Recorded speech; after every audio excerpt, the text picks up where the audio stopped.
Olá, investidor e investidora, tá no ar a partir de agora a 25ª edição do seu Mover Voices, podcast semanal que sempre te apresenta uma voz relevante do mercado financeiro.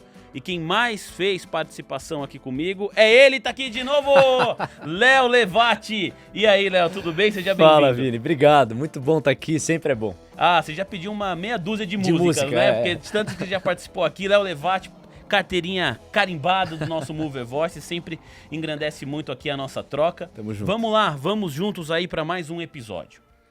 Inteligência, disciplina e técnica, características fundamentais para um lutador de jiu-jitsu. A arte suave tem 3 pilares: a base, que dá equilíbrio e sustentação, a postura, que é regida pela cabeça, e o controle, que exige observação para decantar o aprendizado. A partir disso, o lutador molda o seu caráter e descobre que a força do oponente pode ser usada contra ele próprio. O jiu-jitsu é o caminho de incontáveis exemplos de que o menor pode vencer o maior. Pois não seria esse o desejo de todo pequeno investidor, o Sardinha? Se a vitória precede a luta, a conquista reflete as marcas e as cicatrizes do processo. O Mover Voices de hoje conversa com faixa preta do mercado financeiro, faixa preta em jiu-jitsu também. Nós temos o prazer e a honra de receber Luiz Nunes, sócio fundador e CEO da gestora Forpus Capital. Luiz, muito obrigado por aceitar o nosso convite e seja bem-vindo. Caramba, que introdução. Acabou, né? Não precisa falar mais nada. Pô, obrigado pelo convite, obrigado pela introdução. Prazer falar com vocês. Pô, sou fãzaço do trabalho de vocês, do TC, da história toda aqui. Então, estar aqui mais uma vez é um grande prazer. Obrigadão mesmo. O prazer é nosso. O que veio antes na sua vida? A arte marcial ou o mercado financeiro? Eles vieram meio juntos, né? Eu, dando um passinho antes, eu fui uma criança extremamente obesa, tá? Então, para quem quiser dar uma imaginada, eu tinha 14 anos, 1,69 m, 105 quilos. Então, eu era bem... Hoje eu tenho um pouco menos de 90 quilos, tenho 1,80 m, então, para ter uma ideia. E aí eu vim struggling, né, com esse negócio de perder peso e tudo mais, e aí você vai começar a crescer, e aí você começa a procurar um esporte, e aí eu comecei a lutar judô, e, enfim, uma série de esportes aí, tá? E com 16, 17 anos, eu passei na faculdade com 17, me mudei para São Paulo, eu sou de Sorocaba, interior de São Paulo, e aí eu vim para São Paulo, e nessa troca, né, no processo aí de vir para São Paulo, mudar para cá e tudo mais, e eu lembro que uma das minhas decisões de fim de ano, assim, né, o ano que vem eu vou começar jiu-jitsu. E eu comecei jiu-jitsu dia 2/1/2000. Então, esse foi minha escolha ali, né, uma das minhas resoluções de começo de ano. Então, eu comecei isso aí fazendo faculdade, fiz administração na FGV.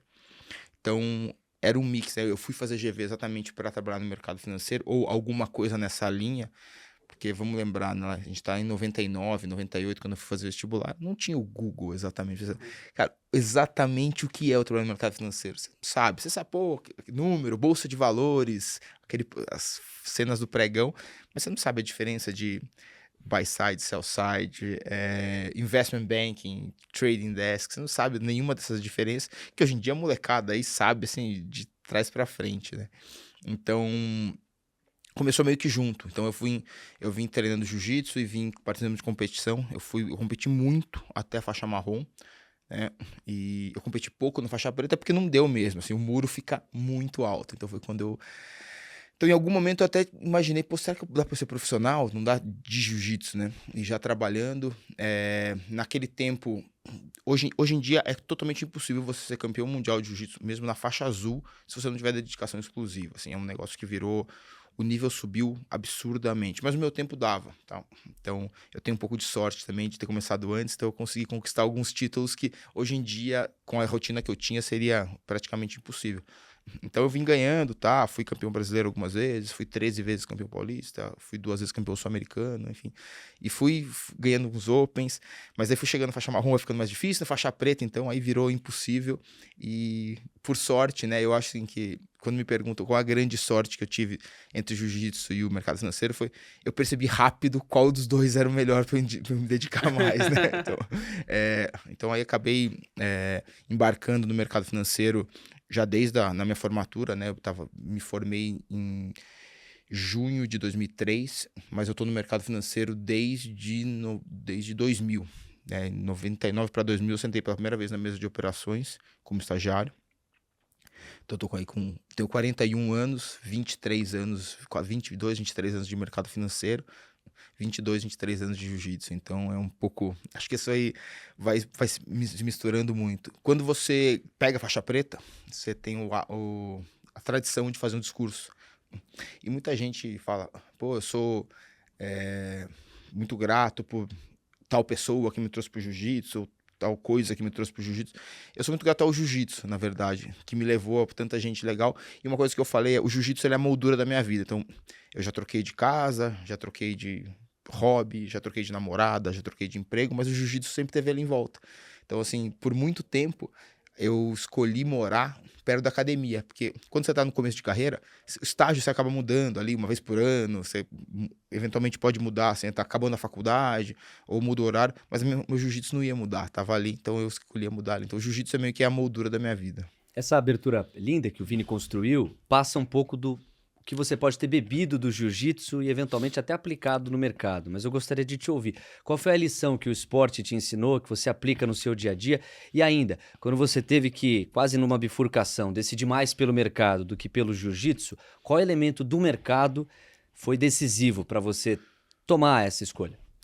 Eu acho que assim, eu vou até ser bem repetitivo aqui. Tem uma frase que tá até na moda. Assim, a gente sempre fala isso do jiu-jitsu, e o pessoal que não é do jiu-jitsu começou a usar, que é você ficar confortável no desconforto. Acho que isso aí é um negócio que dá um exemplo no jiu-jitsu, né? Eventualmente, tem algumas posições que você tem que bater, né? Você tem que, quando você bate 3 vezes, você desiste e perdeu.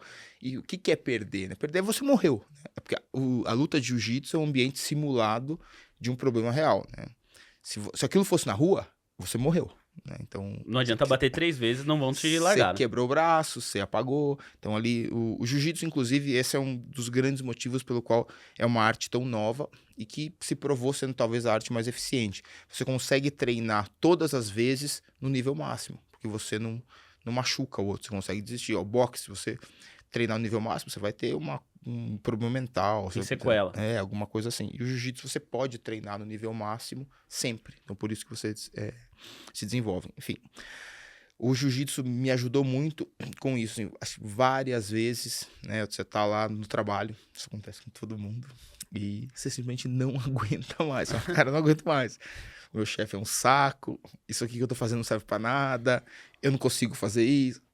Enfim, eu tenho uma promoção que eu quero alcançar e passou uma outra pessoa por algum motivo que eu não sei qual é, enfim. E aquilo ali você tá super desconfortável com aquilo. E o análogo disso no jiu-jitsu é, se o cara te põe a mão no pescoço, ele tá te estrangulando mesmo, ou vai quebrar seu braço, são situações extremas que você tem que desistir. Mas assim, 98% das situações, elas não são situações mortais, né? Às vezes o cara tá apertando a sua cara, ou tá, assim, você tá sentindo muito mal, mas você para e pensar racionalmente, isso aqui vai me apagar ou machucar uma articulação? Não, só tá doendo, assim, só tá doendo. Né? E aí você espera, você trabalha, porque o que é bacana de você entender no jiu-jitsu e na vida, quem acha que a vida é uma luta, acaba vivendo meio triste. Quem acha que o jiu-jitsu ali, aqueles 8, 10 minutos, é uma luta, também vai se frustrando. É uma série de pequenas lutas, né? O cara vai pôr a mão na sua... Quem vai pegar primeiro no kimono? É a primeira luta. Você pode perder essa, mas aí você pega... Ele pegou no seu kimono, mas você pegou melhor. Opa, a segunda luta eu ganhei. Aí tem a terceira luta, que é quem vai se posicionar melhor. Ele se posiciona melhor, mas agora eu vou me arrumar. Então, você vai ganhando e perdendo 1000 lutas ao longo de uma luta. Assim como você vai fazendo isso no seu trabalho e na sua vida, né? Se você fala, pô, olha, eu ainda não consegui eu não tenho o salário que eu queria ter, tô perdendo. Calma. Você passou na faculdade que você queria? Não, mas mesmo assim, você foi um aluno melhor que você imaginava? Ó, ganhou essa. Se formou... Então, mas eu não tô na área que eu tava. Tudo bem, mas na área que você entrou, você tá tendo destaque? Ó, ganhou essa. Então, mas não é exatamente aonde eu queria. Tudo bem, perdeu essa. Mas, enfim, sabe, você vai procurando várias lutas. Então, acho que isso aí acho que é o princípio fundamental de você resolver qualquer problema complexo, que é quebrar em problemas menos complexos, né? Então, você vai tendo pequenas vitórias, porque se você nunca tiver uma vitória para você dar uma comemoradinha em casa, você não tem estímulo para ir. E no mercado? E no mercado, assim, acho que assim, na gestão a gente acerta entre 55% e 65% das vezes, né? Então a gente erra quase que metade. O ideal é você acertar grande e errar pequeno, então acho que é um pouco parecido com isso. E a bifurcação, ela foi bem simples, tá? Isso também é um pouquinho de sorte. Eu fui olhando a minha vida de maneira lógica, né? Então, assim, é uma coisa que eu escrevo no Twitter. Eu escrevi mais de uma vez já, porque o meu Twitter tem um viés bastante político, tá? É um negócio que eu gosto de estudar, eu gosto de dividir. E muitas vezes acontecem eventos políticos, econômicos, decisões de terceiros, né, que não estão sob o nosso controle, que é uma coisa que a gente não deveria se preocupar, né? Eu acho que o Sêneca falava isso acima de tudo, né? Você tem que botar toda a energia no que você pode controlar e o resto é o resto. E eu fico tentando mostrar por que eu acho que as pessoas deveriam refletir a respeito disso ou daquilo, mas não acontece. Então, fazer a gestão é entender a realidade real e não a realidade que a gente queria que fosse real. E eu consegui olhar minha vida assim, com bastante frieza, falar, eu amo jiu-jitsu, é muito legal. Naquele momento, eu até gosto do mercado, porque assim, quando você, em algum momento eu já era um faixa marrom, campeão brasileiro de jiu-jitsu, e eu ainda era um analista júnior no mercado. Então, assim, um é super legal, você entra no ginásio e todo mundo te conhece, o outro ninguém tem ideia quem você é, e você é o cara que chega primeiro e sai por último. Mas eu consegui com frieza olhar e falar assim, isso aqui eu deveria estar no topo já. Eu já deveria estar muito melhor do que eu tô. Apesar de eu estar muito bem hoje, é muito longe do topo, tá? Então, e esse topo, ele deveria chegar com uns 24, 25 anos, eu já tô com 27, né? E esse caminho, parece que eu tô indo bem, né? Então, acho que para 27 anos eu tô super atrasado aqui, e para 27 anos eu tô bem adiantado aqui. Apesar de estar muito para trás aqui, muito para frente aqui. Então, acho que foi natural eu perceber que apesar de eu conseguir ir mais ou menos bem aqui, o meu caminho melhor era aqui. E eu também, eu posso continuar tendo isso aqui como hobby. O contrário não é possível, né? Então, acho que foi bem natural. Foi simplesmente você olhar de maneira adulta e falar assim, isso aqui talvez seja um sonho maior. Nesse momento talvez seja, mas não faz sentido, né? Acho que eu não vou conseguir ter um sucesso tão grande aqui. Não vai. Eu via pessoas ganhando campeonatos mundiais de faixa preta com 22, 23 anos, eu já tinha 27, eu já tinha ficado para trás. Então, aceitar isso foi doloroso, importante e engrandecedor. Eu acompanho muito o mundo das lutas, meu irmão fez luta também, fez Kung Fu e tal, a gente gosta muito, né? Que bacana. E eu lembro quando meu irmão foi entrar na escola de luta, Léo, foi entrar na academia, a minha mãe, né, olhou pra ele e falou, tchutchuquinho, vão te arrebentar, né? Aí eu fiquei pensando você, assim, quando foi pro jiu-jitsu, aí você chegou depois e falou, pros seus pais, né, algo como, eu vou pro mercado financeiro. Aí o pessoal viu a loucura que falou, não, ô Luiz, volta pro jiu-jitsu, que é mais tranquilo. Como que é a relação dos seus pais, assim, com as suas escolhas de vida, né? Tanto o jiu-jitsu, quanto também o mercado financeiro. Você falou bem aqui, né? Quando você escolheu fazer administração, a gente está falando aí anos 2000, 98. O mercado financeiro, se hoje a gente está trabalhando para disseminar informação e muitas pessoas ainda não conhecem muito bem o que é, imagino há cerca de 20 anos atrás como não era a situação. Como que foi isso, assim? Seus pais sempre te apoiaram, tiveram receio? Como que foi esse processo, Luiz? Para começar, minha mãe é italiana, eu sou o primeiro brasileiro, eu sou filho único de mãe italiana, então você deve imaginar como é que funcionam as coisas em casa. E o meu pai, ele foi paraquedista do exército, então assim, é bem diferente. E eu sou mais um jovem de periferia, estudei em escola estadual a vida toda, então eu fui a primeira pessoa a ter faculdade da minha família, né? Hoje em dia isso, graças a Deus, não é mais verdade, já tem bastante gente. Mas eu descobri a GV e a administração, o mercado financeiro, mais ou menos que entrando numa banca de jornal. Não tinha Google, computador, não tinha essas coisas. Lá em 93, 94, gordinho ainda.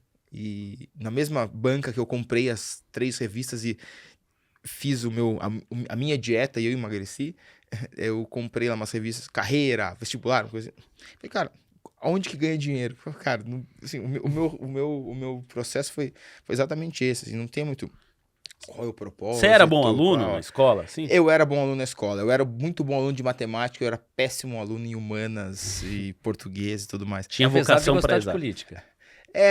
Apesar de... Naquele momento, acho que eu não gostava tanto. Eu tinha uma dificuldade, na verdade. E uma coisa que é engraçado. O vestibular da GV, você passa da primeira para a segunda fase. A primeira fase eu fui horroroso, né? Você passa, teoricamente, naquele tempo, passavam 700 pessoas. Eu passei em 732. Eu fui um dos últimos. E aí, a segunda fase, que vale muito, né? A prova de matemática valia, assim, acho que 3/4 Tinha um da peso nota. alto na prova. Aí depois tinha em redação e português. Redação, assim, eu tinha muito medo da redação. E aí eu acabei passando no total lá, passei em 9º colocado, ou 7º, coisa, porque eu tirei 10 de matemática. Mas aí eu fui ver minhas outras notas, eu tirei 10 em matemática, 6 em português e 3,9 em redação. 3,9 é uma nota estranha, né? Essa redação vale... Não, ela não vale nem 3,8, nem 4, vale 3,9. É estranho isso. Aí eu fui dar uma lida, 3,9 era a nota de corte. E agora, assim, eu acho, cara, não tenho a menor... eu acho que eu não passei naquilo lá, de verdade. Aí fala, pô, você viu que teve uma nota 10, só uma nota 10 em matemática? Eu vi quem é. Não, mas não tá aqui. Não, é porque ele reprovou. Cara, não vamos reprovar o cara que tirou 10 em matemática, dá o 3,9 pra ele. Cara, eu chuto que foi isso que aconteceu, sabe? É uma leitura. Porque, pô, não, é muito estranho, né? Essa redação vale 3,9. Enfim, não sei. Passou. Passou, tá ótimo, tá tudo resolvido. Mas aí, quando eu comecei a querer fazer uma faculdade, minha mãe se assustou um pouco com o lance de ser uma faculdade muito difícil de passar, né? Então, assim, pô, será que vai dar, tudo mais? Mas, pô, vocês me apoiaram muito e aí eu tenho histórias incríveis aqui quando eu vim pra São Paulo. Acho que eu já falei em alguns podcasts, a história do Triliche, assim, que é uma história clássica, que é quando eu passei com o apoio dos meus pais, tá? Mas aí a gente veio e, pô, não tinha muita grana, universitário, né? Então, a gente morava num AP de 56 metros quadrados, 1/4. Eu e mais 6. Então eram 7 moleques, né? E a gente tinha 2 triliches. Pra quem não sabe o que é triliche, triliche nada mais é que um beliche de 3, né? E eu cheguei por último no triliche. Então, de novo, né? Os ocupantes do beliche eram eu, o Samuel Canineu, que foi CEO do Banco ING, e o Thiago Rocha, que é o atual vice-presidente responsável pelo Investment Banking do Credit Suisse. Pesada, então, Nossa, é o triliche de bilhões, hein? Eu queria comprar aquele triliche de volta. Quando o fundo estiver indo mal, eu vou dormir uma semaninha nele. Mas, e aí o que era engraçado é que eu dormi no meio por um tempo. E, pô, então era pertinho, assim, do outro. E essa altura era menor que o meu ombro. Então eu entrava de costas. Pô, você quer virar de bruxo, tem que sair do beliche e entrar de novo. Caramba. Então, assim, foi um período um pouco mais duro, mas que ajudou nessa formação de caráter que você falou no começo e tudo mais. Enfim, isso fez eu ter certeza que era aquilo que eu queria fazer mesmo, né? Então, não teve muito mimimi ali. Mas, assim, só matando o que você falou, assim, meus pais sempre me incentivaram, assim, minha mãe sempre foi mais questionadora, assim, ela nunca falou, não faço. Né? Isso, e isso. Ah, sabe quando você vai no oculista e fala, esse é melhor, esse ou esse? Aham. Esse ou esse? Minha mãe sempre foi meio oculista nas minhas decisões. Isso, mas e se você fizesse isso? Ah, não. Ah, tá. Por quê? Aí ela sempre foi testando, eu acho que isso aí me ajudou muito a ter esse pensamento que eu tenho hoje, tipo, a gente vai investir nisso ou nisso. Mas e se isso for melhor? Mas vai ser melhor por quê? Aí você vai sempre tentando ser um pouco advogado do diabo um do outro ali, pra tentar ter convicção do que você tá fazendo. Porque você vai errar, né? Você vai errar, não tem jeito. Mas tenta errar o mínimo possível. Bom, a gente entendeu muito da tua história, entendemos muito do papel que o esporte desempenhou na tua vida. E agora eu queria que a gente começasse a aprofundar diretamente as questões de mercado.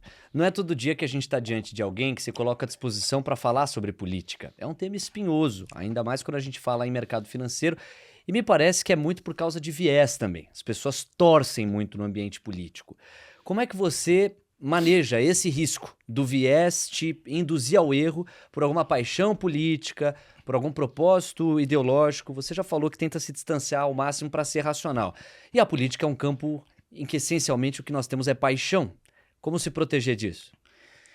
Eu acho que a primeira maneira que você evita alguns grandes dores na vida é aceitando que elas existem, né?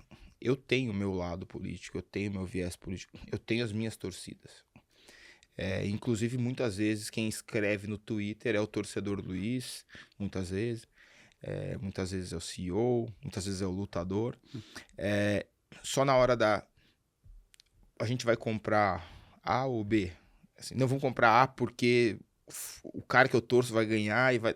Assim, e se não, a gente entra um pouquinho lá da minha mãe, né? Será que é isso? Será que é aquilo? Tudo mais. Mas eu tento sempre no Twitter, né? Assim, nos meus posts, botar de uma maneira... Primeiramente, eu tento ser o mais leve / engraçado. Eu sempre tento fazer de uma maneira meio jocosa, para que o outro lado não fique... O outro lado, que eu digo assim, a pessoa que entende aquela situação de uma maneira diferente, não leve no pro pessoal, né? Então, normalmente, se você olhar meus tweets, assim, eles são, em média, uma tentativa de humor, que obviamente eu não sou o melhor de todos, eu seria humorista e não lutador / trabalhando no mercado financeiro.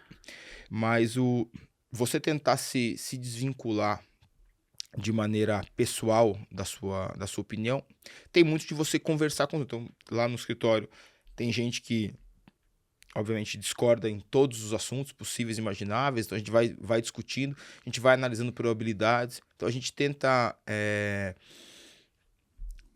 na hora da análise, na hora da gestão, olhar muito mais o que é possível, o que é provável, o que é impossível, ou o que a gente acha que vai acontecer, enfim. E dentro desse arcabouço de cenários, de novo, né? A gente o mundo é o que é e não o que a gente queria que fosse. Então, usando o exemplo atual, a gente teve uma oportunidade de ouro depois do Plano Real, né? Que a gente equalizou o país. Veio um boom de commodities. Se a gente tivesse tido um presidente mais ou menos, a gente teria voado, assim. A gente elegeu o Lula e foi o que foi, né? Muita gente fala, nossa, mas foi um ano de ouro. Foi de ouro. Foi de ouro e foi o pior que podia ser. Então, você poderia ter sido assim tão melhor se fosse mais ou menos qualquer outro presidente. E a gente está de novo nessa oportunidade gigantesca que eu não tenho problema de falar das preferências, né? Então, assim, eu não acho o Bolsonaro o melhor presidente possível, eu não acho o melhor... não é nem o presidente que eu gostaria que fosse, mas eu vivo no mundo dos adultos, né? Então, primeira condição, alguém vai sentar ali, né? Então, alguém vai sentar. Pô, Luiz, se ninguém fosse sentar ali, talvez eu até repensasse. Dentre quem vai sentar, só tem chicken ou pasta, cara. Eu posso preferir filé, eu posso preferir qualquer coisa. Eu queria um sorvete, na verdade, mas não tem, cara, tem chicken ou pasta. Então, assim, então a gente tá vendo aí pode ter uma continuidade de um governo que tem sido talvez a melhor opção possível nos últimos anos, né? A gente tá com crescimento, tá com, hoje em dia, baixa da inflação. E o outro lado que, cara, já foi condenado, tem todos os problemas que a gente já sabe. E isso aí traz para mim, acho que como lição, né? Tô desviando um pouquinho da sua pergunta, mas eu acho que a grande lição que isso aí traz pra gente é como o ser humano leva em conta a estética. E a gente tem que, de novo, eu não queria que fosse assim. É assim que é. Então, assim, a estética é muito importante. O Bolsonaro tem talvez a pior estética possível, né? Então, no sentido de o discurso ruim, falar às vezes de maneira jocosa sobre assuntos super sérios, essa mania de ficar dando a famosa mitada, né, na internet. Então, assim, isso aí fez muito mal, né? Porque você vê que toda e qualquer crítica ao governo dele, ou 90% das críticas, são muito mais relacionadas à forma do que ao conteúdo, né? Então, a gente tem que aprender isso e ter uma forma melhor aí e melhorar isso aí. Mas, de novo, voltando ali na ponta de como é que a gente escolhe, é realmente fazendo uma conta, tirando o viés, é sempre tentando fazer algo de uma maneira planilhável, né? Então, qual a possibilidade do final da eleição ser essa, ou a final desse evento ser essa, qual essa possibilidade? E aí a gente vai discutindo. Ter gente no time que pensa diferente, isso é muito bom para equalizar a força, porque mesmo que em algum momento você desliza no seu viés ali, o outro também desliza no viés dele, então um puxa o outro, um para cada lado. E eu acho que tem dado certo, né? São 16 anos que a gente tem de cota, a gente bateu o Ibovespa em 99% das vezes, então tem funcionado. Então acho que isso tem mostrado que a gente tem conseguido fazer gestão pelo que é e não pelo que a gente queria que fosse. Ô Luiz, quero te ouvir a respeito do dia 3 de outubro, que foi a segunda-feira pós primeiro turno, né? Aqui na cobertura que a gente fez de mercado na TC Rádio, foi uma coisa louca. A galera tava descompassada, porque vários ativos subiram muito forte nesse dia, né? O Ibovespa chegou a registrar 5% de alta, cerca de 5% de alta. E a gente trabalha aqui no TC desde 2020, né? Isso. Eu não me lembro de ver o Ibovespa nesse período subir 5% em um dia, né? Então foi realmente uma coisa assim fora da curva. Como que vocês lá na Forpus se prepararam para essa segunda-feira? Vocês estavam com a cabeça de um segundo turno entre Lula e Bolsonaro e uma distância um pouco menor do que as pesquisas em geral estavam mostrando? Vocês conseguiram surfar essa onda altista também no dia 3? A gente subiu acho que 6,5, se eu não me engano. A gente subiu um pouquinho mais que a Bolsa, acho que 6,20, 6,5, alguma coisinha assim. O que a gente acha da eleição? Acho que isso vai ligar bem com a sua pergunta. A eleição, por si só, é um evento que deixa meio nublado, né, o cenário. Então a gente acha que, passando a eleição, a Bolsa deve andar independentemente de quem ganhar. Tá? A minha preocupação com a eleição ela é muito pouco em relação à cota, né? O mercado financeiro a gente sempre dá um jeito, né? Tem até um texto de 2008, famoso em Wall Street, chama We Are Dinosaurs, né? Nós somos dinossauros, que, não sei se vocês já leram, ele é famoso, que fala, pô, a gente vai dar um jeito, né? E eu tô muito mais preocupado com quem não é do mercado financeiro, quem vai ter a vida corroída pela inflação quando tiver arrebentar o teto de gastos que o Lula já disse que vai fazer, o juro alto, essa é a minha preocupação, né? Ou como vai ser a vida do meu filho se eu vier a ter um ou mais, gostaria de ter mais. E aí Mas enfim, o que a gente esperava? A gente esperava que fosse talvez um pouquinho mais apertado, mas isso é legal no mercado financeiro. Às vezes você tem um cheiro do que pode acontecer, mas você não sabe de onde vem. Então a gente esperava algo menos avassalador do Lula, né? Como assim acho que 6 milhões de votos é uma diferença relevante. Acho que talvez a mais parelha que tenha tido deve ter sido o Aécio e Dilma, que foi uns 3,5 milhões, se eu não me engano. Mas veio uma onda no legislativo mais conservadora, né? Não chamar de bolsonarista, porque tem muita gente ali que não é bolsonarista, mas é mais conservadora, liberal conservador. E isso aí deu uma força, porque mostrou que, não interessando muito quem seja o presidente, talvez você não consiga fazer absurdos, porque o legislativo tende a ter uma cara mais parecida com o que a gente quer para a melhoria do mercado. E aí, pensando no mercado, a gente entende assim, a Bolsa, na nossa opinião, mais ou menos que vai andar com qualquer um dos dois. Basicamente, a gente acha o seguinte, se o Bolsonaro for presidente, vai continuar essa melhoria, esse enxugamento da máquina, corte de impostos e tudo mais, a gente tende a ter, né? E aí a gente acha que é global esse aumento das commodities, de maneira global, principalmente as commodities que a gente chama de soft commodities, né? As commodities agropecuárias, que é ligadas à alimentação. Não interessa qual seja a crise que o mundo vai passar ou não vai passar, as pessoas precisam comer e se movimentar. Então, mais ou menos, petróleo e comida vão continuar subindo. Então, se for o Bolsonaro, a gente acha que, fazendo de maneira bem resumida, tá? Commodities vão se desempenhar bem, começa a entrar muito dinheiro no Brasil, o nosso câmbio começa a se fortalecer muito, isso é ruim para as commodities, então commodities começa a segurar um pouco, mas isso gera uma riqueza interna, essa riqueza interna começa a alimentar o setor tanto de varejo, consumo, crédito e tudo mais, então essa segunda parte da bolsa começa a andar, e tem aqui a parte de utilities, né, que são as empresas de utilidade pública, que são geradoras de caixa em reais, tem contratos de longo prazo que, com os juros baixando, elas tendem a se beneficiar. E com essa onda bolsonarista ou conservadora no legislativo, inclusive nos governos, deve ter um bônus aí de privatizações. Então a bolsa andaria nesse lado. Se o Lula ganhar, provavelmente no começo vai ter um impulsionamento muito grande das empresas de educação, as empresas de consumo e crédito, principalmente para baixa renda, e também a parte de imobiliária para baixa renda ali também, que ele deve ter alguns estímulos. Isso dura pouco, né? Porque você destrói as contas públicas, começa a destruir as contas públicas, você começa a piorar o risco de crédito do brasileiro, a moeda brasileira se enfraquece, o dólar vai para 7, 8, 9, não sei lá quanto, os exportadores de commodities se fortalecem, então é o contrário, né? Mas de qualquer maneira, você vai trocando os setores de ordem, mas a bolsa anda. Como eu disse, né? We are dinosaur, a gente vai dando um jeito ali. Então não importa muito quem seja o presidente, a bolsa vai conseguir, de novo, não necessariamente o índice, né? Mas os setores ali dentro conseguem se desempenhar bem. O problema é que como é que vão ser os outros 3, 4 anos, né? De governo. Então, assim, naquela segunda-feira, eu particularmente fiquei muito surpreso com o legislativo.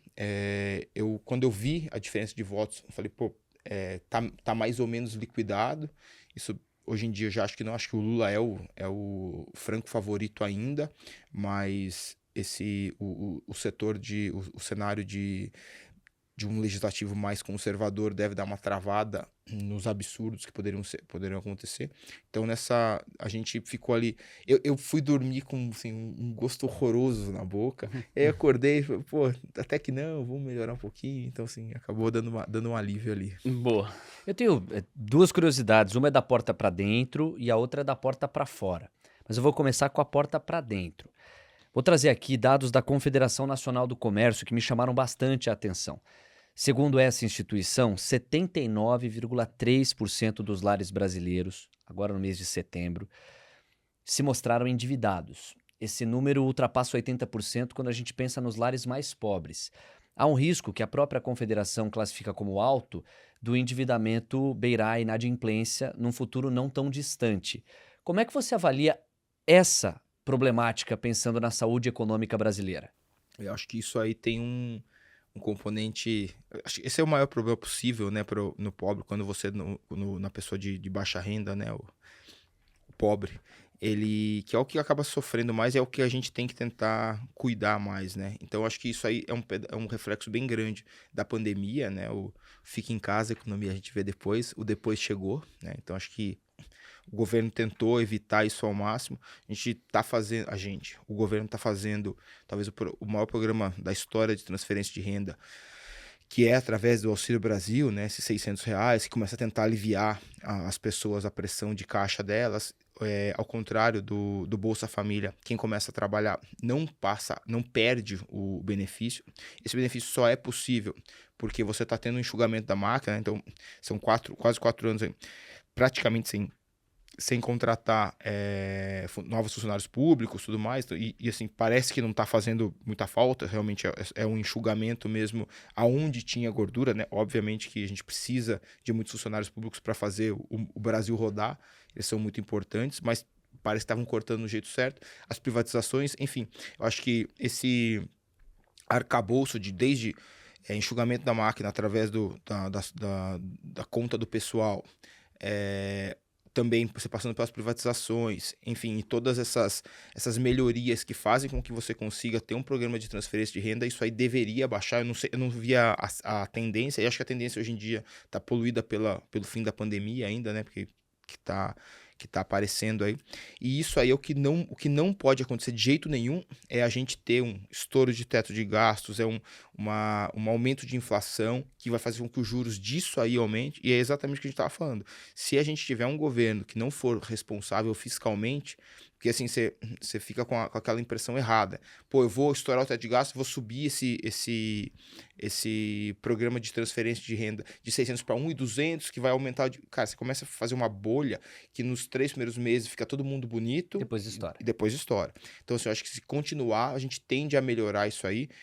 Isso aí, assim, acho que é a coisa mais importante que tem que ser atacada, porque é a população mais carente e mais frágil, né? E só um complemento, a gente lembra de uma relação dívida-PIB antes da pandemia na faixa dos 77%. Veio a pandemia, que o ministro Paulo Guedes classificou como uma guerra, e não deixa de ser. Essa dívida PIB, ela avança, mas numa proporção muito menor do que os mais pessimistas estimavam. Chegou-se a falar e cogitar que a relação dívida PIB poderia ir para 100%. E hoje a gente volta ao patamar pré-pandemia, 77%. É como se o governo tivesse passado no teste do cuidado das contas públicas. Os números estão dizendo isso. Mas as famílias não podem dizer a mesma coisa. E a gente sabe que quando a gente olha para as engrenagens básicas da economia, a renda das famílias é um grande eixo. Por isso que você classifica esse como talvez o principal risco quando a gente olha para a saúde doméstica da economia brasileira. Eu acho que você sempre, né? Acho que a gente sempre vai ter que olhar primeiro para o mais frágil, para o mais. Você está numa família, né? Acho que na sua família, acho que todo mundo tem um recém-nascido, todo mundo vai pensar primeiro no recém-nascido, depois. porque ele é o mais frágil. Eu acho que a função do governo, e esse governo é o que mais tem feito isso, é olhar sempre para o mais frágil. O mais frágil, ele ficou totalmente... ele foi atacado, né? Ele foi o que mais sofreu na guerra, né? Na guerra da pandemia, porque ficava totalmente sem emprego, não tinha renda, não tinha carteira assinada, eventualmente não tinha documentação para receber alguma coisa. Enfim, eu acho que sim, esse aí é a primeira engrenagem, é o primeiro lugar que você tem que olhar. E obviamente são eles que, como são em número maior, acaba rodando a economia, mas não é esse o motivo, porque é muita gente que, se você tira 5 ou 6 reais ali da receita deles, isso faz muita diferença na qualidade de vida deles. Então, tem que ser cuidado muito mais pela qualidade de vida, para ter uma dignidade de vida, do que pensando se eles vão girar a economia ou não. Isso é secundário, terciário. Tem que realmente pensar nisso para ajudar a vida da pessoa. Você tinha uma pergunta da porta pra fora também, Quer né? que eu vou ou vai você? Não, pode ir que eu tô curioso agora. Foi da porta Não, pra legal. dentro? Não, acho que só em prol da precisão, né? Os dois candidatos, no momento em que nós estamos conversando, a gente está no sanduíche entre o primeiro e o segundo turno. E esse podcast vai muito além dessa pauta, digamos, quente. Mas os dois candidatos têm aventado o abandono do teto de gastos e um Auxílio Brasil mais robusto. A diferença é que, no caso de Bolsonaro, nós sabemos Paulo Guedes e a âncora fiscal que ele vai tentar representar. No caso de Lula, nessa altura em que nós estamos gravando, beira uma Não grande tem um nome, incógnita, né? Não Não tem temos um nome a respeito ainda. da pasta da economia ainda. De todo modo, pensando da porta para fora, o Brasil não é uma ilha. Por maior que seja a vantagem de ciclo econômico que a gente tem a nosso favor, a gente está num mundo com muitas incertezas. Então, para ficar em poucos pontos, ciclo altista de juros nos Estados Unidos, ninguém sabe até quando e em qual magnitude vai. A inflação forte na Europa também impondo a um continente que tem problemas intrínsecos de crescimento, uma pegada mais hawkish. A guerra entre Rússia e Ucrânia, que é uma grande queda de braço entre Ocidente e Oriente. E uma queda de braço reeditada do ponto de vista comercial entre Estados Unidos e China, que agora encontrou seu mais novo capítulo na crise dos semicondutores. Que mundo é esse e como isso vai impactar a nossa dinâmica? Eu acho o seguinte, acho que esse mundo, de novo, né, como a gente falou, focar no que a gente consegue controlar, eu acho que ele é multivariado, então tem várias variáveis, né, que elas têm esse nome porque elas variam, como a gente diz lá em Sorocaba. Mas acho que o que é muito importante, o mundo vai ter inflação, acho que pouco, assim, vai continuar tendo inflação. Eu acho que nos Estados Unidos vai ser muito difícil você ter juro real positivo. Juro real positivo é quando o seu juro é maior do que a sua inflação. Então, acho que você vai ter juro real negativo por um bom período de tempo. Isso gera uma fuga de capital. E aí os capital vêm buscar investimento aonde acha que tem mais crescimento. O Brasil é o país das commodities, e principalmente das soft commodities, né, das commodities agropecuárias. Então, a China crescendo pouco, ou a China vai crescer entre muito pouco e médio. Então, isso, só que em números chineses isso é bastante. Então, e com os problemas da China com os Estados Unidos, que é o segundo grande exportador de soja, milho e trigo, o Brasil ganha uma posição de destaque nessa parte de exportação agropecuária. Isso tende a movimentar a economia local, e a parte técnica, que é com os Estados Unidos tendo aumento dos juros que derrubam a bolsa, mas o aumento do juro não suficiente para ser um juro real positivo, que faz com que o título de dívida deixe de ser interessante, você começa a ver o dinheiro saindo de lá. Então a gente pode ter um benefício que ele é com certeza temporário, né? Não vai durar para sempre, mas é um início de um bear market, né? Bear market é um mercado mais para baixo nas economias desenvolvidas ou nas economias que não exportam tanto as commodities mais pesadas, como aço e petróleo, quanto as soft commodities, que são o alimento. Então, acho que a gente está numa alça de mira, tanto da parte mais fundamentalista, que é o mundo todo precisa de comida. Acho que essa onda ESG, de novo, a gente é super favorável ao ESG do jeito certo, tá? Então, não dá para você simplesmente, não pode mais extrair nenhum tipo de minério, porque isso vai explodir no aço, triplicando de preço, e a casa do pobre ficando mais caro. E enquanto a Greta pega o jatinho e vai lá para Davos dar um discurso lindo de How dare you, o coitado do cara lá de Parelheiros tá ficando sem casa porque eles estão indo lá lacrar, tá? Então, não é assim que as coisas têm que ser feitas. Você tem que ter uma substituição, você tem que fazer as coisas. O ESG tem uma ponta social que ele é extremamente importante. Você não pode matar as pessoas simplesmente para acelerar o processo, tá? De novo, tem que fazer. A gente tem um fundo que tem uma caixinha só ESG lá dentro, que é o Forbes Multi-Estratégia, mas eu acho que tem que ser feito de uma maneira mais pensada e parar com essa mania adolescente de dar soluções simples para problemas complexos. Então, só para fechar aqui, eu acho que o Brasil está numa alça de mira de dois lados muito positivas, que é a parte técnica, que vai começar a faltar tanto taxa de juros quanto rentabilidade em bolsa nos Estados Unidos, e vai começar a faltar comida no mundo todo. Então a gente aprendeu na quarta série que a gente é o celeiro do mundo, né? Chegou a hora. Eu quero falar sobre 2 pontos. O primeiro é justamente esse. O Paulo Guedes, ministro da Economia, ele participou de um evento aqui no TC e, na ocasião, ele disse uma frase que depois ele repetiu outras vezes, que o Brasil está fadado a crescer. E esse crescimento passa justamente pelo setor agrícola, né? Pelo agronegócio.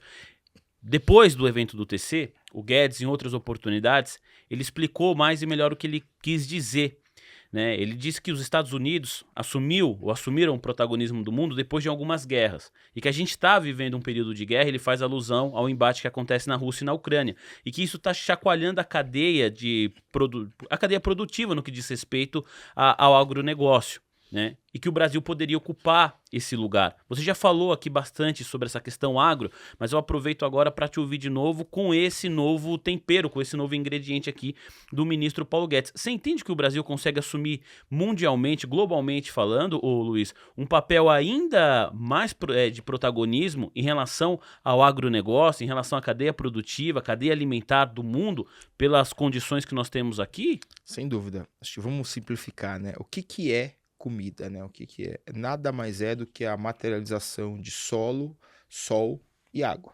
Então, você tem que ter, com perdão do francês, sol, solo e água pra cacete. A gente tem sol, solo e água pra cacete. A gente e os Estados Unidos. Canadá um pouquinho, mas basicamente a gente. A Austrália é gigante, mas tem um deserto no meio. Enfim, é a gente que tem isso. Os Estados Unidos está brigando com a China, que é o lugar que mais compra comida do mundo. E aí você começa a perceber, a gente lá na Forbes, a gente tenta não adivinhar o futuro, porque normalmente você faz previsões e você erra. Mas a gente tenta não negar o que começa a acontecer de maneira rápida. Então a gente já viu que mudou muito a força. Não sei se vocês se lembram. Antigamente, toda semana tinham tal país botou embargo à carne brasileira porque teve a mosquinha amarela. Cara, a gente sabe que isso aí nada mais era que é um movimento para proteger a indústria local deles, tá? E agora teve, faz acho que 1 ou 2 meses, um desses países, a gente vai embargar, fechado, tá embargado. Não quer. Volta pro fim da fila, amigão. Porque assim, não vai comprar carne brasileira, vai comprar carne de quem? Não é que tem 300% da demanda sendo ofertada. Não, cara, tem menos oferta do que demanda. Então, assim, a gente já tem todo o nosso arcabouço aqui de produção agrícola praticamente tomado. Então, a gente já começa a ter uma força muito grande. Você vê, eu fui viajar agora no meio do ano, você vai ver os jornais europeus, falta de comida. A gente tem comida, assim, quase que infinito.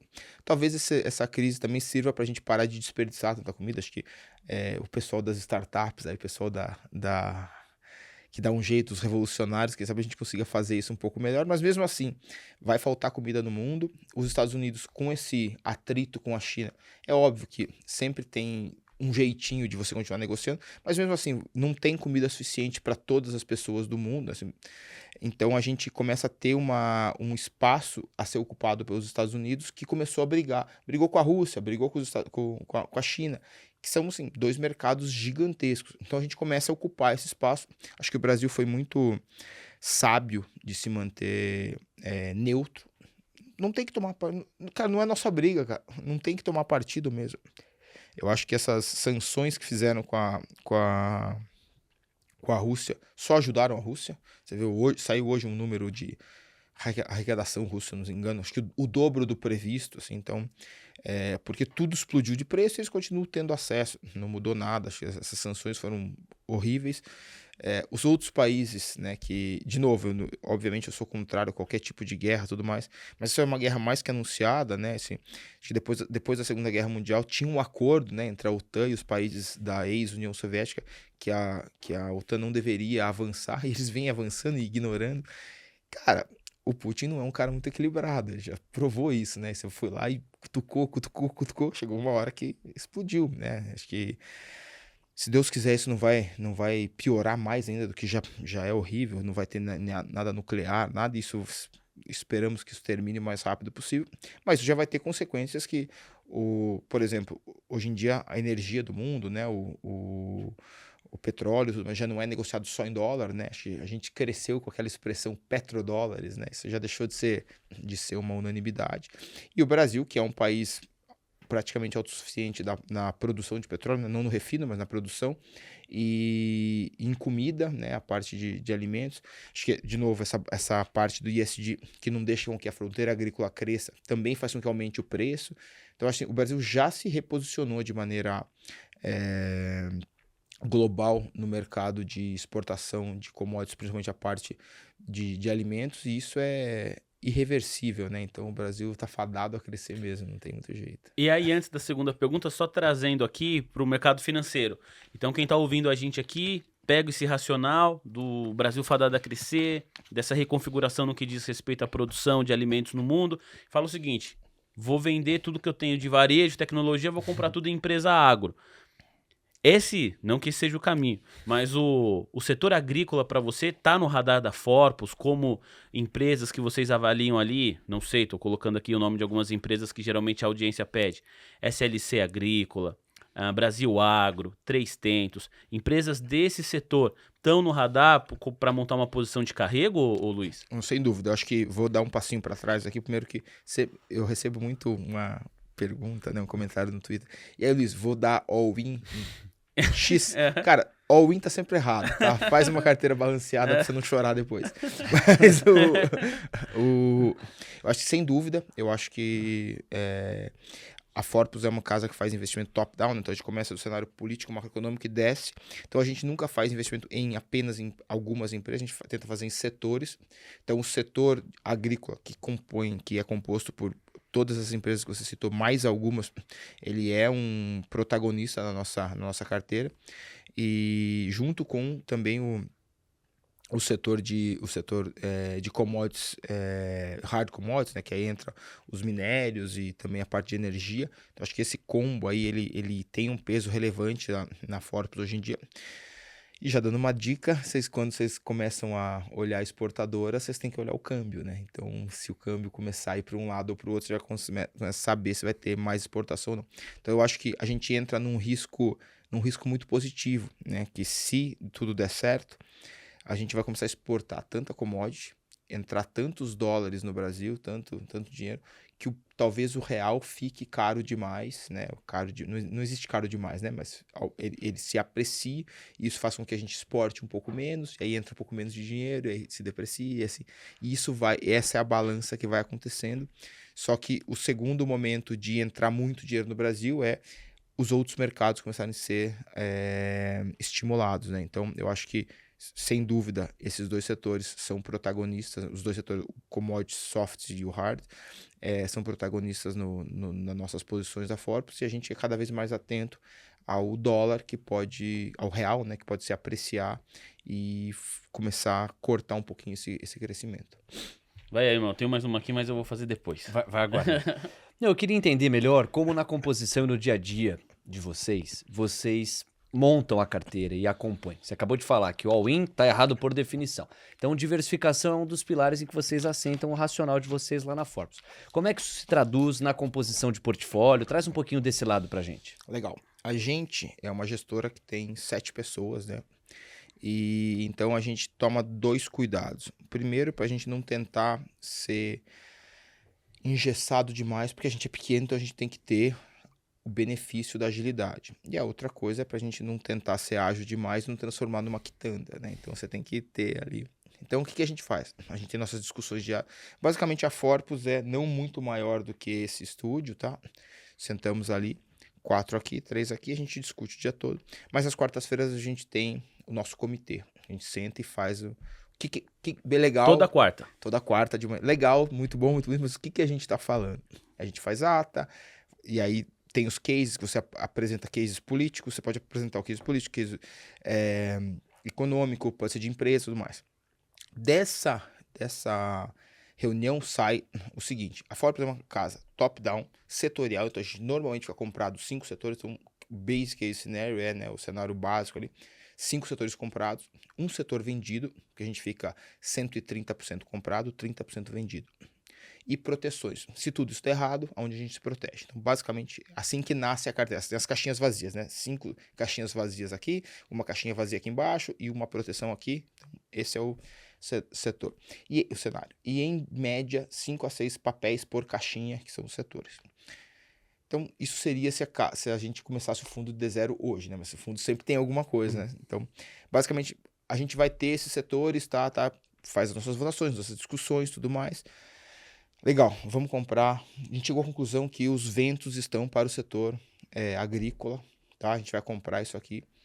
Entre quarta e quarta, os analistas que fazem a parte daí, né? O bottom-up, né? O de baixo para cima, fazem as apresentações dos setores. Então, pô, o Rafael Sintra, que é um dos nossos analistas lá, né, o sócio, inclusive, vai lá, pô, tá aqui a empresa SLC, Brasil Agro, blá, blá, blá, tá aqui 8 empresas, essa aqui tá com os números melhores que essa aqui tem tal vetor, enfim.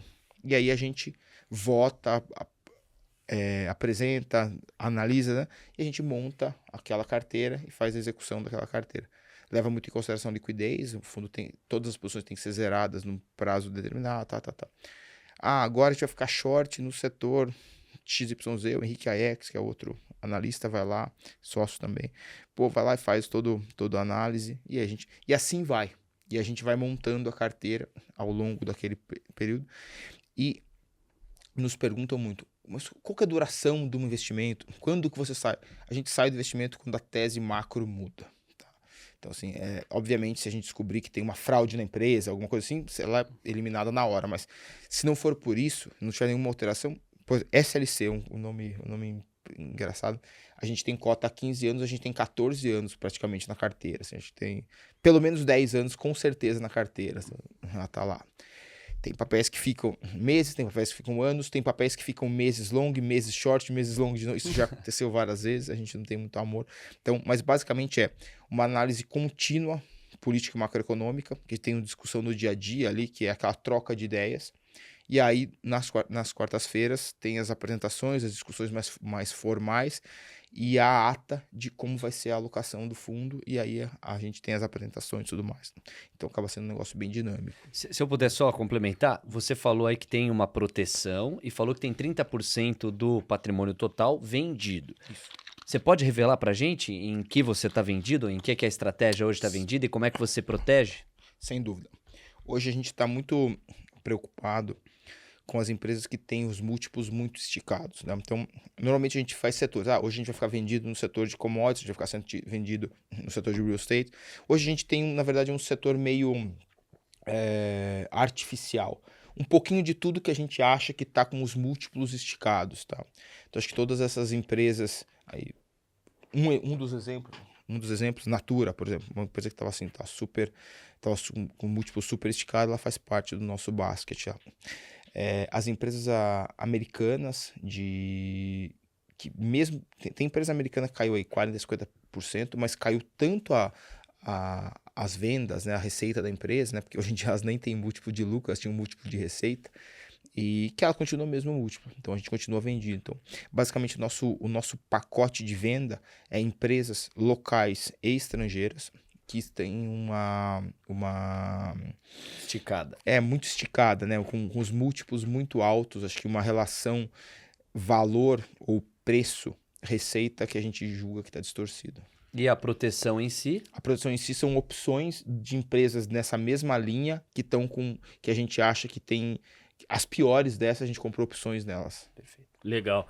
Voltando 2 casas para trás, o que a gente estava falando, o Léo fez aquela analogia de uma pergunta da porta para dentro e uma da porta para fora, né? Na porta para dentro, você falou bastante sobre o auxílio, né? Que agora também é permanente. Tanto o presidente Bolsonaro já disse que, se reeleito, ele vai manter esse auxílio de R$ 600. E o Lula, que está tentando voltar à presidência, também já falou que, se depender dele, os R$ 600 ficam aí. Pensando no caso do presidente Bolsonaro, que é quem está no poder, e também a gente sabe que vai ter a manutenção do Guedes, né? Caso o presidente Bolsonaro seja reeleito, o Guedes já associou a manutenção desses R$ 600 a uma possível taxação de dividendos. Eu queria te ouvir um pouco sobre isso, ô Luiz. Você concorda com esse movimento de mercado? Faz sentido isso para você? Como que você vê isso? Eu vou, de novo, dar um passinho para trás, falar sobre o meu entendimento de imposto. Tá? Antes de falar desse entendimento legal. de imposto. Eu sou super favorável a você ter uma transferência de renda de quem tem mais para quem tem menos. Me incomoda que esse imposto some no meio do caminho, né? Eu acho que todo mundo que paga imposto, se souber que o imposto vai realmente virar rua ou educação ou tudo mais, não se sente tão... Não tem tanto problema com isso. Não é que vai gostar de pagar, mas entende porque tá pagando. Não, eu acho que até gosta de pagar, porque assim, eu, assumindo que tudo der certo e eu venha ter filhos, né, como eu já citei aqui, eu quero que meu filho viva numa sociedade, meu filho provavelmente vai nascer privilegiado, né, então eu acho que eu quero que ele cresça numa sociedade melhor do que a gente vive hoje, então eu quero que todo mundo esteja melhor do que está hoje, então... Para mim é bom até eu pagar esse imposto. Inclusive eu sou, assim, se tudo desse certo, eu ia ser um defensor, talvez, de um imposto de herança um pouquinho maior. De novo, se desse certo nessa transferência. Acho que o grande problema não é da onde sai. Pô, o de herança tá ok, o de renda tá ok, o de dividendo tá ok. O problema é como é que ele é usado, né? Acho que esse que é o grande senão. Eu acho que se você... acho que você conseguiria fazer um imposto de dividendo sem aumentar muito a parcela que realmente é comprometida por esse imposto. Uma das coisas que vai acontecer com certeza, vamos botar um cenário hipotético aqui, que você paga hoje em dia 40% de imposto de renda numa empresa e você vai passar a pagar 20% na empresa e 20% no dividendo, só para a gente fazer a conta fácil. Claro. Eu acho que um pedaço relevante do que é distribuído hoje vai deixar de ser distribuído como dividendo, que hoje em dia, normalmente alguém que tem, sei lá, centenas de milhões de reais vai ganhar mais e vai para o banco. Isso, obviamente, que pode comprar coisa, pode ter um efeito multiplicador, mas se ele fica na economia, pô, eu não quero pagar esses 20%, eu vou investir na empresa, isso pode melhorar a economia e pode gerar um ganho de escala maior do que só o imposto. Quer dizer, o drible da taxação pode ampliar os modelos de negócio das empresas. Exatamente, eu acho que esse drible da taxação pode ser o dibre positivo, né? Pode ser o dibre do Ronaldinho positivo. Então, eu acho que eu acho que uma coisa que é muito legal desse governo, que eu tenho também uma série de críticas, é você tentar simplificar as coisas, né? Acho que se você vai tirando impostos, né, como eles vêm conseguindo fazer, e fazendo com que você naturalmente estimule a economia, isso parece ser muito mais natural. Então eu acho que nesse cenário que você põe imposto nos dividendos, se você conseguir realmente fazer com que isso estimule a economia e fazer com que isso realmente melhore a vida dos outros, eu acho ótimo. Vamos ter que ver na prática, né? Historicamente, o Brasil não é um bom administrador de contas públicas. Tem sido melhor, né, nos últimos 3, 4 anos aí, mas historicamente a gente não é um destaque nisso. Então vamos ter que ver o que vai acontecer. Eu provavelmente vou ter, assim, acho que todo mundo que ganha dividendo de alguma coisa vai ser, entre aspas, prejudicado, né? Bem entre aspas, prejudicado. Mas eu não me importo nem um pouco se isso aí realmente for bom pro país. Com essa eu me despeço? Bom, então, agradecendo demais a tua participação conosco, a minha última é a seguinte: você o tempo todo carrega muito do esporte e das lições que o esporte te deu. No tatame do mercado, qual foi a lição você aprendeu e precisou bater 3 vezes, assim, do tipo, puxa, se eu não entender isso aqui para minha atuação, para minha dinâmica, para minha lógica de vivência de mercado financeiro, eu não vou ser um profissional de sucesso nesse segmento. Ô, Léo, vou até emendar aqui, porque eu tinha pensado, pra encerrar, eu tinha pensado em duas, mas uma era muito parecida com isso, né? Porque você me pareceu, Luiz, uma pessoa muito convicta ali do que você enxerga, você defende muito bem os seus pontos, né? E eu queria que você falasse também justamente um momento da sua carreira e que é lá na Forpus, nessas reuniões, às quartas-feiras, você conseguiu mudar de opinião. Alguém fez você, pô, você ia para um caminho, depois de trocar uma ideia, você falou, não, eu vou para cá. Porque não é fraqueza mudar de opinião, muito pelo contrário, né? Na verdade, é uma característica positiva. Então, acho que emenda aí com a do Léo. Inclusive, isso é ritualizado às quartas-feiras, como você contou aqui. A conversa serve para isso, né? Exatamente. Então eu vou primeiro contar uma história que aconteceu. Acho que essa história foi uma das primeiras coisas que aconteceram comigo no mercado financeiro. Tava estagiário na mesa de operações. E eu boletava, tá? E aí meu chefe falou, você faz uma carteira teórica de uma ação qualquer aí, como você quiser. E a gente vai ver o seu desempenho no final do período. Pô, e aí eu tive uma ideia que nunca ninguém tinha tido, né? Eu falei, pô, eu realmente sou genial. Eu achei uma empresa que tava tradando a 1 centavo. Falei, essa ação tá 1 centavo, botei lá, tá. Eu não sei nem se seria possível eu comprar 1 centavo, porque tava compra 1, venda 2. Eu não sei se alguém ia me bater, mas enfim. Meu chefe já entendeu o que eu queria fazer e falou, tá tudo bem, não tem problema. Botei lá meu, sei lá, $100, $1.000, R$1.000, sei lá quanto é que tinha de teórico. Ficou, e aí eu já botei pra vender a 2 e tudo mais, então eu tava ali, tá. Falei, cara, não deixa de perder dinheiro. Ia pra casa e falei assim, cara, como é bom ser um ser superior, né? E eu vejo coisas que ninguém vê. Assim, porra, que legal que é ser assim. Aí passou um mês e a ação teve um implit. Implit é o nome, nem existe essa palavra em inglês, mas quando você tem uma ação e ela tá valendo, por exemplo, R$1.000, e você tem um split em 10, ela vira 10 ações de R$100, né? Pra baixar o preço. E aí, quando a ação tá muito, muito barata, as pessoas juntam e fazem uma... É um agrupamento. Agrupamento, né? O famoso implit, né? Um agrupamento. Então, elas agruparam de 1 para 10. Então, a minha ação que valia 1 centavo, passou a valer 10. E ela já abriu valendo 6. Nossa. Então, ali foi assim... Acho que a primeira sementinha do óbvio, que assim, cara, tem gente inteligente pra caramba aqui, então assim, não vai ser muito simples. Então acho que esse negócio de ter convicção, eu tenho uma convicção na discussão, né? Então acho que sempre que alguém fala, pô, mas eu vejo diferente, fala, opa, esse cara aí pode estar vendo um implit que eu não tô vendo, né? Então esse implit, ele vive assim na minha cabeça eternamente, que foi uma não foi só uma perda financeira, foi assim, aquela tacada no seu ego, de você falar assim, cara, como eu sou idiota. Assim, primeiro que eu sou idiota de não ter imaginado isso, e segundo que eu sou idiota de ter imaginado que nunca ninguém tinha visto isso que eu tava pensando. Era óbvio que isso não ia dar certo, né? E foi engraçado que você disse que o seu chefe, ele viu o que você queria fazer e ele deixou, né? Porque talvez se ele não tivesse deixado, você não teria aprendido, né? Exatamente. Então, acho que é difícil você aprender, assim, o gênio mesmo, ele aprende com o erro dos outros, né? Mas é difícil você conseguir aprender com o erro. Você tem que botar o dedo na tomada ali, senão você não acredita que dá choque, né? Assim, vezes que eu mudei de ideia, assim, são infinitas. Eu nem consigo pontuar aqui, mas eu acho que desde a gente entender, muitas vezes, acho que nos últimos 5, 6 anos já não tanto, mas no começo eu queria ir muito grande nas posições, e aí, cara, não, mas não tem como dar errado. Eu lembrava do implit, não tem como dar errado. Então acho que assim, eu mudo de ideia meio que todo dia, eu me sinto pago para isso, inclusive meu grande amigo, vizinho, quase irmão, João Braga. Ah, ele veio aqui. A gente é vizinho, assim, a gente vive junto.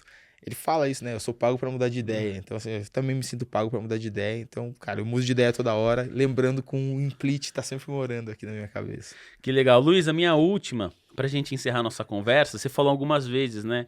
De ter filho, um ou mais. Cara, como que você gostaria de ser lembrado pelos seus filhos, pelas pessoas que conviveram com você? Quando alguém fala assim, pô, você conviveu com o Luiz? Pô, sim, o Luiz era... E aí tem sempre uma característica que marca uma pessoa. Qual é essa característica de de tudo que você falou aqui, dividir um pouco da sua vida com a gente, qual é a característica que você gosta de ser lembrado por ela? Eu queria que dissesse sobre mim. Aquele desgraçado nunca desistia, cara. É assim que eu queria ser lembrado. Eu acho que o mestre Hélio Gracie tem uma frase que fala: se você nunca perder, eventually you're gonna win, né? If you never lose, eventually you're gonna win. Se você nunca perder, você vai acabar ganhando uma hora. Então, acho que se você não for finalizado, você não se botar na posição de ser finalizado em qualquer uma das micro lutas da sua vida, uma hora você vai acabar ganhando. E se você... Pensa assim, né? Você começou a lutar jiu-jitsu amanhã e tem um cara X. Eu falo, esse cara é ruim, mas eu vou te dizer, esse cara não desiste nunca. E tem um outro cara ali que fala assim, aquele cara é bom, mas se você der uma aceleradinha nele, ele vai desistir. 90% das pessoas vão querer lutar com o outro, cara. Porque o cara que não desiste nunca é um inferno, né? E eu quero ser lembrado como o cara que não desiste nunca. Luiz Nunes, sócio fundador e CEO da gestora Forpus Capital. Luiz, muito obrigado pela gentileza e participar aqui da nossa conversa, do nosso podcast. Eu espero que essa troca de ideias tenha sido tão boa para você como foi pra gente. Pô, eu que agradeço, foi incrível, obrigado mesmo. Parabéns pelo trabalho, obrigado pela me deixar tão à vontade, e é isso. Valeu. Léo, muito obrigado. Tamo Até a junto. próxima. Até, irmão. Valeu. O agradecimento final e sempre mais do que especial a você, investidor e investidora, que ficou aqui com a gente por cerca de 1 hora acompanhando essa conversa, que foi engrandecedora. Muito obrigado pela sua audiência. Você que nos assiste pelo YouTube, por gentileza, se inscreva aqui no canal oficial do TC no YouTube, deixe o seu like nessa transmissão e para você que nos ouve pelo Spotify, classifique o nosso podcast aí com 5 estrelas, pega esse link também e manda para todo mundo aí no seu grupo de WhatsApp favorito. Você já sabe, na próxima semana a gente está de volta com um novo convidado, uma nova voz relevante para o mercado. Até lá, tchau!